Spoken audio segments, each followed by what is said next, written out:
नमस्कार, स्वागत है आपका हमारे YouTube channel Shiv Dwivedi analysis में। आज हम चर्चा करने जा रहे हैं भारतीय जनता पार्टी ने अभी अपना राष्ट्रीय अधिवेशन किया है। फिलहाल भारतीय जनता पार्टी एक कैडर बेस्ड पार्टी है जो अपने राष्ट्रीय अधिवेशन वर्ष भर में करती है। और अगर हम प्रदेशों की चर्चा करें तो प्रदेश में 2 बार वो अपनी हर 6 महीने पर कार्य समिति करती है प्रदेश की, और 1 बार प्रदेश का अधिवेशन करती है। ये भारतीय जनता पार्टी के बायलॉज में है। लेकिन हम बात यहाँ करते हैं कि भारतीय जनता पार्टी के अधिवेशन में आखिर ऐसा क्या बोले मोदी और वो कौन कौन से टिप्स दिए जिसको सुन करके आपको लगेगा कि शायद 2014 के मोदी और 2024 के मोदी में बड़ा अंतर आ चुका है। एक तरफ जहां 2014 में नरेंद्र मोदी अपनी नीतियों की बात करते थे, कैसे इस देश को अच्छा बनाएंगे इसकी बात करते थे, वो देश में डेवलपमेंट की बात करते थे, इंफॉर्मेशन टेक्नोलॉजी की बात करते थे। वो कहते थे इस देश का युवा माउस चलाएगा और माउस चलाने वाला युवा चाहिए। इस देश के अंदर बड़ी क्रांति लाने की बात नरेंद्र मोदी ने 2014 में करी थी। आपको बताएं कि नरेंद्र मोदी ने 2014 में 162 रैलियां करी थी और अपने उस पूरे चुनावी रैलियों में एक बार भी हिंदुत्व, राम मंदिर जैसे शब्दों का प्रयोग नहीं किया था।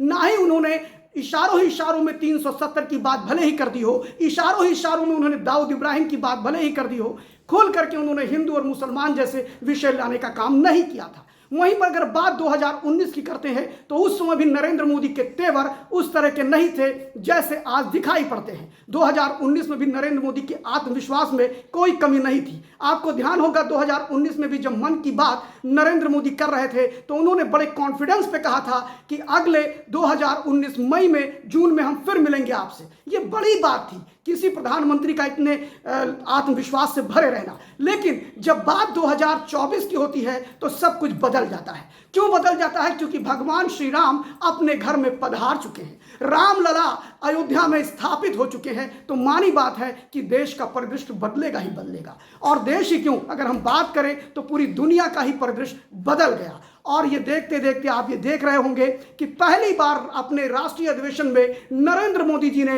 जम करके घुट्टी पिलाई और अपने कार्यकर्ताओं से कहा कि उन 3 मुद्दों पर जिस पर भारतीय जनता पार्टी थोड़े अनबने तरह से उनके कार्यकर्ता बात करते थे, अनबने तरीके से उनके नेता बात करते थे, वहां पर परिस्थिति बदली। और इस तरह से बदली कि इस बार के अधिवेशन में नरेंद्र मोदी ही नहीं, कई नेता जो भाषण देने के लिए मंच पर आए, उन्होंने जोर शोर से 370 श्री राम जन्मभूमि और यहीं तक नहीं रुके, वो कॉमन सिविल कोड यानी कॉमन यूनिफॉर्म सिविल कोड की भी बात करते रहे। आपको बता दें कि भारतीय जनसंघ की स्थापना 1951 में हुई थी। उसके बाद जनता पार्टी बनी और जनता पार्टी के बाद 6 अप्रैल 1980 को भारतीय जनता पार्टी का गठन हुआ। और उसी समय इनके ये 3, चाहे वो जनसंघ रहा हो, चाहे वो जनता पार्टी रही हो और चाहे वो भारतीय जनता पार्टी रही हो, उनके 3 कोर इशू थे।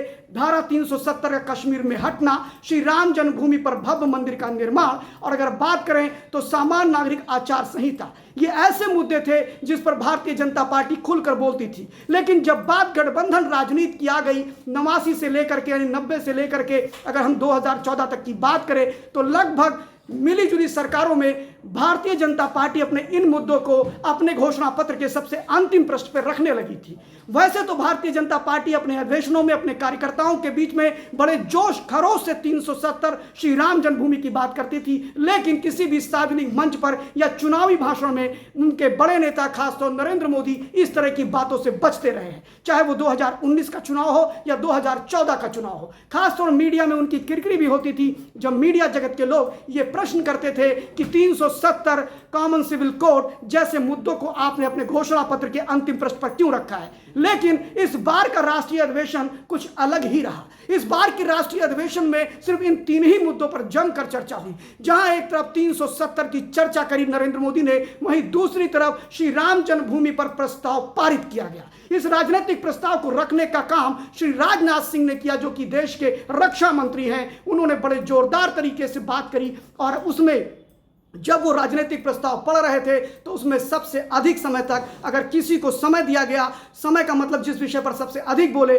वह विषय था श्री राम जन्मभूमि, वह विषय था 370। जहां और इसके साथ साथ डिफेंस कॉरिडोर की भी उन्होंने चर्चा करी, शक्ति की बात करी, भारत के अंदर बने हुए वातावरण की बात करी, लेकिन श्री राम जन्मभूमि को वर्णन करना नहीं भूले। और हम बताना चाहेंगे कि उनके जो राजनीतिक प्रस्ताव में क्या क्या विषय रहे। आपको ये जानना जरूरी है कि भारतीय जनता पार्टी ने अपने राजनीतिक प्रस्ताव में किन किन विषयों को छूने का काम किया। जहां एक तरफ भारतीय जनता पार्टी ने अपने प्रमुखता से दिया श्री राम जन्मभूमि 370, और आपको बताएं अभी एक लेटेस्ट इंफॉर्मेशन है, और लेटेस्ट इंफॉर्मेशन क्या, लगभग 1-2 हफ्ते से ये चर्चाएं चल रही हैं। आपने संदेश खाली का नाम सुना होगा। संदेश खाली वेस्ट बंगाल में है, जहां पर दलित परिवार की बहनों को, माताओं को, वहां पर रहने वाले एक टीएमसी के गुंडे ने, और एक पार्षद था वहां का, उनको अपने ऑफिस में बुलाना, उनके साथ व्यभिचार करना, बलात्कार करना, ऐसी घटना को भी उन्होंने अपने प्रस्ताव में प्रमुखता से दिया। यानी इस राष्ट्रीय अधिवेशन में संदेश खाली का भी संदेश पूरे देश में पहुंचाने का काम किया। इसके अलावा एक सबसे बड़ा काम जो भारतीय जनता पार्टी के नेताओं ने किया, और खासतौर नरेंद्र मोदी ने, उन्होंने कहा है कि हर बूथ पर हम नरेंद्र मोदी की पाती पहुंचाएंगे। पाती का मतलब पत्र होता है, और नरेंद्र मोदी उस पत्र में लगभग हर घर में जा रहे हैं उनके कार्यकर्ता ये पहुंचाने कि उन्होंने अब तक क्या क्या काम किया। लेकिन बात श्री राम जन्मभूमि और 370 तक ही सीमित नहीं रही। नरेंद्र मोदी ने अपने कार्यकर्ताओं को हर बूथ पर 370 वोट बढ़ाने का एक लक्ष्य दिया, एक बड़ा लक्ष्य दिया। वहीं दूसरी तरफ उन्होंने यह भी कहा कि आप स्टार्टअप की बात जरूर करिए, आप उज्ज्वला गैस की बात जरूर करिए, आप बिजली की बात जरूर करिए, प्रधानमंत्री आवास की बात जरूर करिए, आप देश के बढ़ते रोड के जालों की बात जरूर करिए। रोड की जिस तरह जाल बिछा दिया गया है आज पूरे देश में, ऐसे ही विकास कार्यों पर बड़ा फोकस रहा नरेंद्र मोदी का। लेकिन एक बात और आती है, वह बात क्या है कि बार बार नरेंद्र मोदी ये कहते हैं कि तीसरे टर्म में भारत 5 ट्रिलियन इकोनॉमी की तरफ बढ़ जाएगा। आखिर इतना आत्मविश्वास इस देश के नेता को है तो कोई ना कोई बात तो जरूर होगी। लेकिन इस पूरी अधिवेशन को आप जरा ध्यान से देखिए, और इस अधिवेशन में आपको नजर आएगा कि नरेंद्र मोदी के साथ साथ कार्यकर्ताओं का भी उत्साह लबरेज से भरा था। और इसके साथ ही अगर हम बात करते हैं तो पहली बार ये कार्यकर्ता, चूंकि आपने कई जगह सुना होगा कि लोग कहते थे कि मंदिर वहीं बनाएंगे, तारीख नहीं बताएंगे। ऐसे ही 370 को हटाने को लेकर के महबूबा मुफ्ती कहती थी कि कोई भारत का झंडा उठाने वाला नहीं होगा। वहीं पर फारूक अब्दुल्ला जो जम्मू कश्मीर में थे, वो कहते थे कि इस देश में नरेंद्र मोदी 14 बार भी प्रधानमंत्री बन जाए तो भी 370 नहीं हटा पाएगा। इस तरह की जब बातें होती थी तो खासतौर भारतीय जनता पार्टी का कार्यकर्ता जवाब नहीं दे पाता था, वो हमेशा पीछे हटता था। लेकिन अब आपको इस बात का भी एक अंदाजा हो गया होगा कि 2019 में 370 हटने के बाद और श्री राम जन्मभूमि का निर्णय आने के बाद भारतीय जनता पार्टी का सामान्य कार्यकर्ता भी विपक्षियों पर ताबड़तोड़ हमले करता है। वो इतना बड़ा हमला करता है कि विपक्षी बहुत अपने आप को बचा करके भागते हैं। खास तौर पर श्री राम जन्मभूमि के प्राण प्रतिष्ठा के बाद पूरे देश का सिनेरियो बदला है। मेरा सिर्फ इतना कहना है कि इस बार का ये जो चुनाव होगा, यह नरेंद्र मोदी पहली बार हिंदुत्व के मुद्दे पर यह चुनाव लड़ेंगे।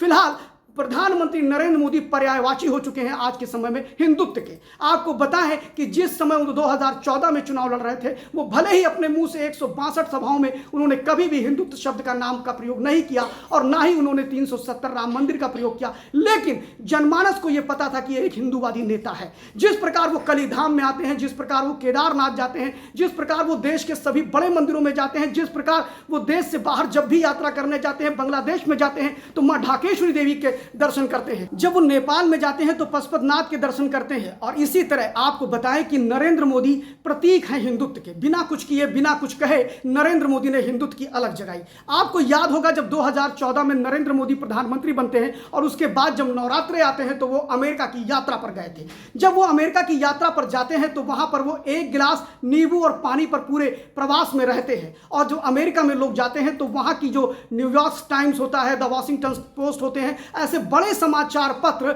उनके प्रमुख समाचारों में एक प्रमुख समाचार यह होता है कि देश के प्रधानमंत्री नरेंद्र मोदी जो भारत से आए हैं वह अपना पूरा समय सारी मीटिंग्स में भी देते हैं, सारी बैठकें करते हैं, 8 से 9 घंटे लगातार लोगों से बातचीत करते हैं, लेकिन वो सिर्फ 1 गिलास पानी पीते हैं। जब इसकी चर्चा पूरे अमेरिका में होती है तो लोग पूछते हैं ये 1 गिलास पानी क्यों पी रहे हैं, क्या कारण है? तब भारत के सनातन की चर्चा होती है, तब भारत में माँ देवी, माँ भगवती की चर्चा होती है कि भारत में इस समय 9 दिन तक लोग उपवास रहते हैं, शक्ति की उपासना करते हैं। ये एक ऐसा प्रधानमंत्री है जो अपने कर्तव्यों के माध्यम से, अपने कृतज्ञों से माध्यम से दुनिया को सनातन से परिचय कराया है। इसलिए शायद 2014 में नरेंद्र मोदी एक पर्याय थे हिंदुत्व के, इसलिए उन्हें बोलने की आवश्यकता नहीं पड़ी। लेकिन बात यह आती है कि जब विपक्षी कहता है कि नरेंद्र मोदी श्री राम जन्मभूमि की चर्चा क्यों करते हैं, जब विपक्षी कहता है कि नरेंद्र मोदी 370 की चर्चा क्यों करते हैं, तो बात यह आती है कि ना बनाने वाले अपने वोटरों के बीच में कहते हैं देखो हमने तो इतनी गोलियां चला दी जिसकी आप कल्पना नहीं करेंगे।